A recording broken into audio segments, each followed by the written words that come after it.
Annie Leblanc is a famous YouTuber, and big productions like Disney and Nickelodeon sign rising stars for their digital content.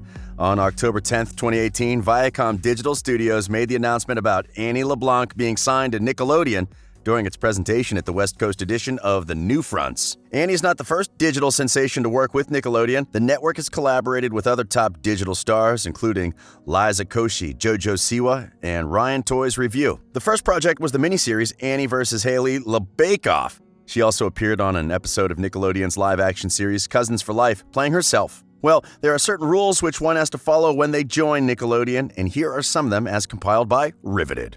Etiquette classes. All child actors are expected to go through an etiquette class. It's important for them to learn how to conduct themselves during interviews and on tours. These child actors also have to remember everything they've been taught in the class because one wrong comment could easily cost them their jobs. Working at Nickelodeon means that the stars will have to meet crowds of children, and they have to be taught how to behave while interacting with the children. They also are coached on how to have conversations during meet and greets, though to some kids, this comes pretty naturally. So far, Annie LeBlanc has been conducting herself well in interviews and shows, and we can say that the etiquette classes are paying off. Most productions also coach stars on exactly what they should say during the interview. In case an interviewer touches on a sensitive topic, the actors are expected to play dumb and avoid answering the questions. No drugs. Don't be fooled by the number of young stars who use drugs while working or immediately after leaving productions such as Nick. The number of child stars using drugs is pretty high. One may even think it's allowed. These kids grow up in the public eye, and everyone expects them to be perfect, and that can sometimes cause a lot of pressure on them. In April of 2012, the actor who played Logan Reese in Zoe 101 was arrested for possession of drugs. Later that year, he was also arrested for violating the terms of his probation. Amanda Bynes also had her own brushes with the law for drug-related behavior, most notably in the event that culminated with her dousing her own dog in gasoline and burning her neighbor's property. Most people claim that child stars are never given the opportunity to grow up like other normal kids, and most of them get depressed and end up using drugs. Well, as long as they're still part of the production, they are not allowed to use drugs, lest they get kicked out of the production. Okay, Nickelodeon has broken this rule before, and we know it. The backstage crew members were known to be a party-hard bunch who, it is said, dabbled with drugs to brighten up their days. Consequently, it's claimed that their knowledge of street drugs inspired the name GAC for the iconic slime used on the show Double Dare. For those who may not know, GAC is a street name for cocaine. No fighting. This is a basic rule not just for Nick stars, but for everyone else in other productions as well. Okay, sometimes fights are inevitable because some people really have a talent of crossing the boundaries. One person who found herself in trouble for breaking this rule is the Nick star, Emma Roberts. In 2013, police were called to a hotel room where Roberts and her boyfriend were staying and found both parties harboring injuries. However, witnesses said that it was Roberts who was arrested and taken in for questioning for assault. She was released shortly after without being charged, but that's nothing compared to the ordeal her boyfriend went through as he ended up with a bloody nose. The show, Sam and Cat, was also put on indefinite hiatus due to the reported tension between Ariana Grande and co-star Jeanette McCurdy. So, if Annie wants to land shows in the production, she has to keep her hands to herself. Luckily, she doesn't look like the type to constantly get into fights with her co-stars. Don't get pregnant. Nickelodeon's primary audience is children and teenagers. Actors on the platform are expected to set an excellent example for the kids watching the shows. Do you recall the most famous scandal surrounding teen sitcom Zoe 101? Jamie Lynn Spears became pregnant as a teenager, and the show was stupidly canceled because of it. The show was about an innocent girl living life at a fancy boarding school, and the fact that its star got pregnant at the tender age of 16 stopped the show in its tracks. The situation got worse when the production realized that the man who got her pregnant, her now ex-boyfriend, was facing statutory charges. Well, as much as times have changed, Annie LeBlanc would still get a side eye if she got pregnant at the moment. So to maintain her squeaky clean image as a Nick child, she has to make sure she doesn't get pregnant unexpectedly. Since we already know that she's dating Asher Angel, we have to assume that they are both dating responsibly. No one wants a situation where children will be forced to raise another child. Dress code. Just like other productions with heavy child presence, Nick stars are dressed by the production. According to these productions, including Viacom, which owns Nickelodeon, image is everything. Even when they're off-screen, the production also influences the way they dress. Productions have to make sure that the image on set is similar to the one off-screen. Many kids emulate what they see on television, and productions have to make sure that their stars don't dress skimpily. And they also have to look innocent. Exposing their bodies could easily lead to a termination of their contract. Though she's not a Nick star, Annette Funicello was forced to bind her breasts to look more innocent. Bella Thorne from Disney was reprimanded for wearing a bikini off set. Boys have also been forced to shave their beard daily to look like kids while acting in Nickelodeon and other productions which have kids. Annie LeBlanc was also once accused of dressing beyond her age, even though the clothes were perfectly okay. Well, being dressed by Nick may seem like a cool thing, but the problem is most of the time, the young stars don't have a say. Social media. Annie Leblanc's life is not entirely managed by Nickelodeon because she has a life outside of the production. However, when she's involved with projects in the production, she's not allowed to post about them on social media without consent.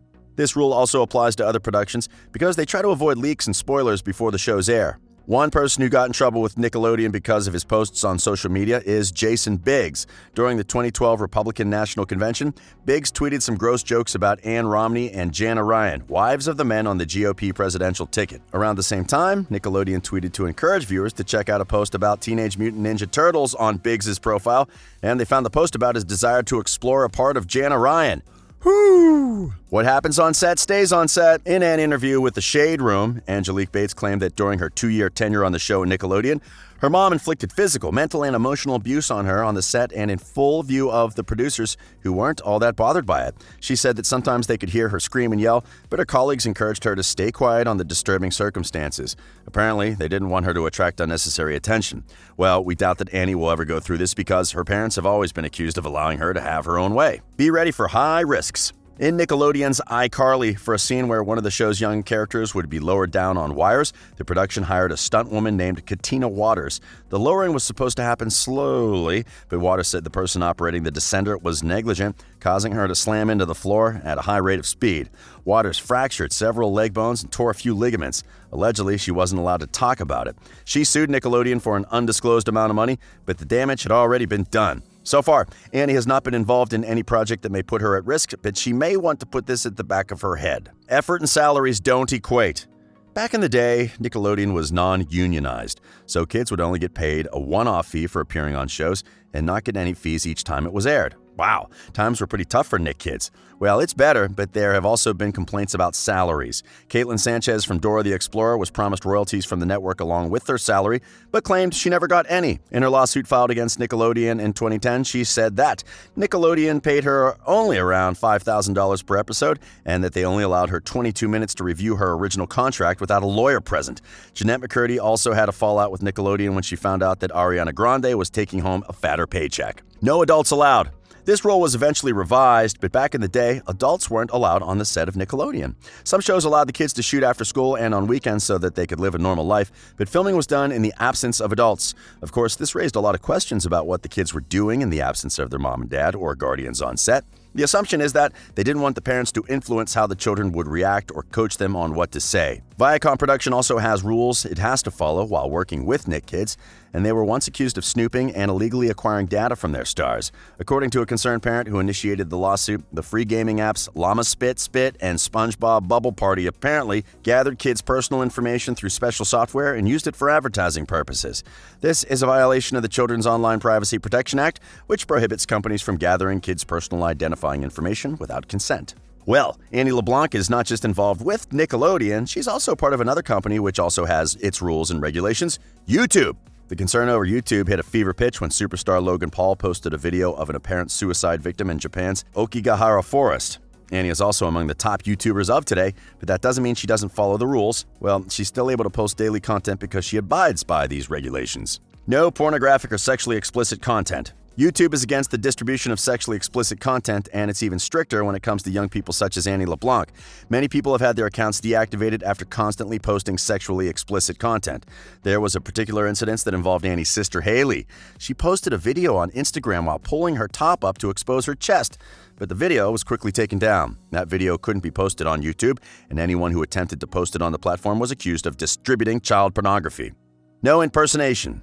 YouTube impersonation is defined as an activity that includes copying someone in any way.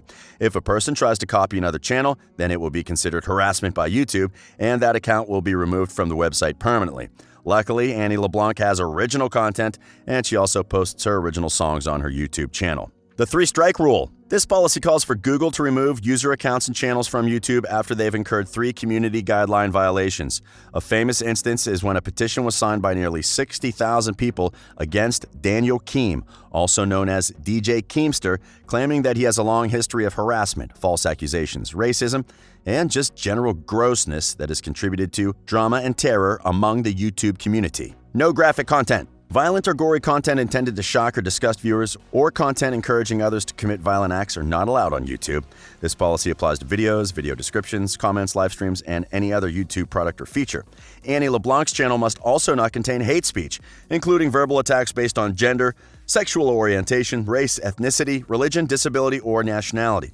YouTube once banned Veronica Bouchard's account after she was called out by another prominent YouTuber, Leafy Shear, in his video, The Most Racist Girl on All of YouTube Ever. YouTube is, however, very notorious for bending some of its own rules. Workers hired to flag problematic content accused YouTube of playing favorites, doling out more lenient punishments for top video creators whose work brings in the most money for the company. Well, we hope that Annie Leblanc doesn't land into problems as a YouTuber or an actress. What are some of the strict rules that you have to follow in your life? Let us know in the comments section below, and remember to check back tomorrow for another video. This has been Riveted.